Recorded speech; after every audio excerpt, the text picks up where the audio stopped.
हम जिस खबर की तरफ बढ़ रहे हैं वो दुनिया में बढ़ते हुए भारत के कद से आपको रूबरू करवाएगी, क्योंकि भारत की इस डिप्लोमेटिक पावर का डंका वियतनाम में भी बज रहा है। कहते हैं coming together is a beginning, keeping together is progress and working together is success. तो आज और वियतनाम साथ ही भारत के रिश्ते इसी सक्सेस के पाथ पर चल पड़े हैं, क्योंकि वियतनाम के राष्ट्रपति टो लाम भारत के दौरे पर आए। इसी बीच वियतनाम के राष्ट्रपति टो लाम का आज दिल्ली में भव्य स्वागत हुआ। राष्ट्रपति भवन में टो लाम को गार्ड ऑफ ऑनर भी दिया गया और इस दौरान राष्ट्रपति द्रौपदी मुर्मू और प्रधानमंत्री नरेंद्र मोदी ने उनका स्वागत किया। साथ ही पारंपरिक वेशभूषा में सजे हुए बच्चों ने भारत और वियतनाम के झंडे लहराते हुए उनका अभिनंदन भी किया। लेकिन वियतनाम के राष्ट्रपति टो लाम की ये ट्रिप दोनों देशों को और भी करीब लेकर आएगी, क्योंकि टो लाम की यात्रा के साथ भारत और वियतनाम के रिलेशंस को अब एक नया आयाम मिल चुका है। दोनों देशों ने आज अपने बायलैटरल टाइज को एनहांस्ड कॉम्प्रिहेंसिव स्ट्रैटेजिक पार्टनरशिप तक बढ़ा दिया और इसके साथ भारत और वियतनाम ने रिश्तों को एक नई पहचान देते हुए 13 अहम समझौतों पर दस्तखत कर दिए हैं।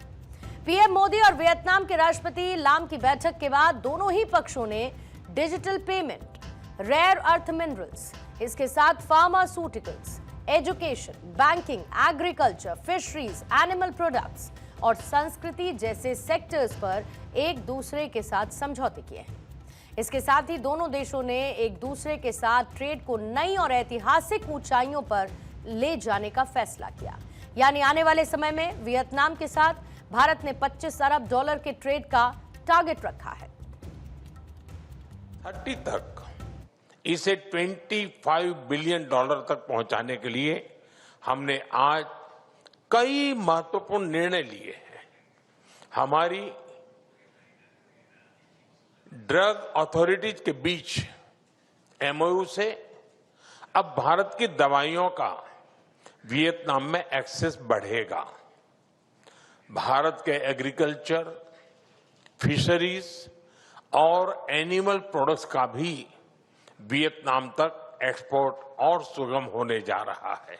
इतना ही नहीं, हमने भारत आसियान ट्रेड एग्रीमेंट आईटीगा को वर्ष के अंत तक अपडेट करने पर भी सहमति बनाई।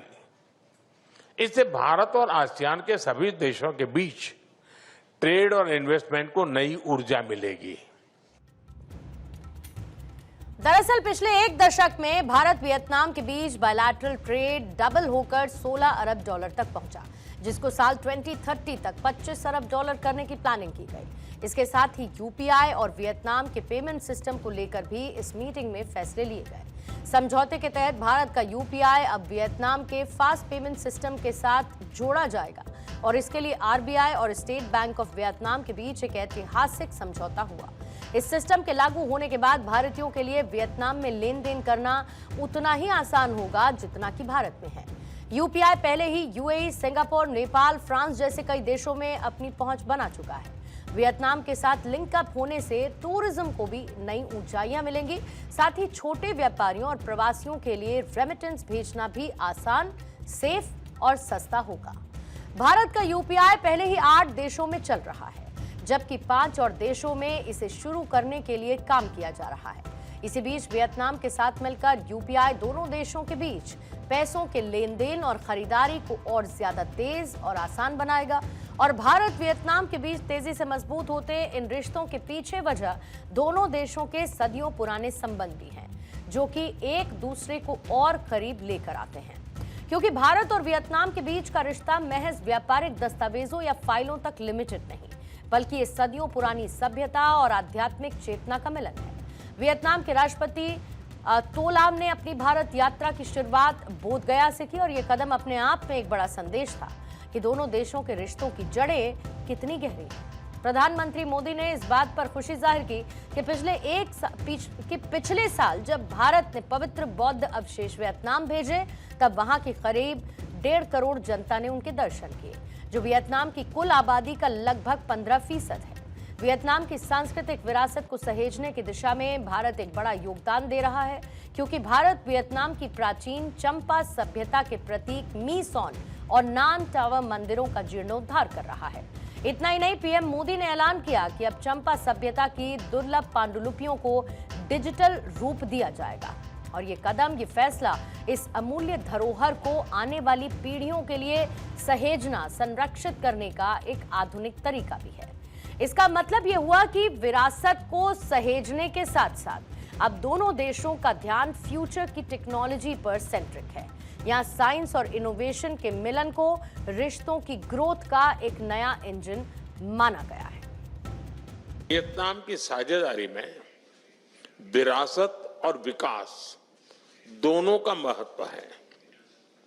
पिछले वर्ष जब भारत से बौद्ध अवशेष वियतनाम गए तो उनके दर्शन 1.5 करोड़ से अधिक, यानी पूरे वियतनाम की पॉपुलेशन के 15% लोगों ने किया था।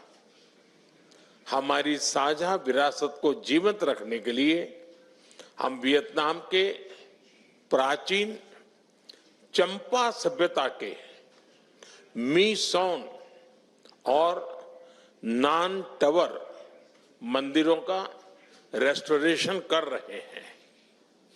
अब हम चंपा सभ्यता की मैन्युस्क्रिप्ट को डिजिटलाइज करेंगे और इस अमूल्य धरोहर को आने वाली पीढ़ियों के लिए संरक्षित करेंगे। साफ है कि भारत और वियतनाम का ये साथ सिर्फ दो सरकारों का मेल नहीं, दो राष्ट्रों का मेल नहीं, बल्कि कॉमन ड्रीम्स और शेयर्ड डेस्टिनी का एक नया चैप्टर है, जहां चंपा सभ्यता की प्राचीनता से लेकर यूपीआई की आधुनिकता तक ये रिश्ता अब समंदर की लहरों से भी ज्यादा गहरा और संकल्पों में हिमालय से भी ज्यादा ऊंचा हो चुका है। कहते हैं, great things in business and diplomacy are never done by one person, they are done by the team of people. और आज दिल्ली की सरजमी पर मोदी और लाम की इस पावर टीम ने उसी सुरक्षित और समृद्ध भविष्य की पटकथा को लिख दिया है।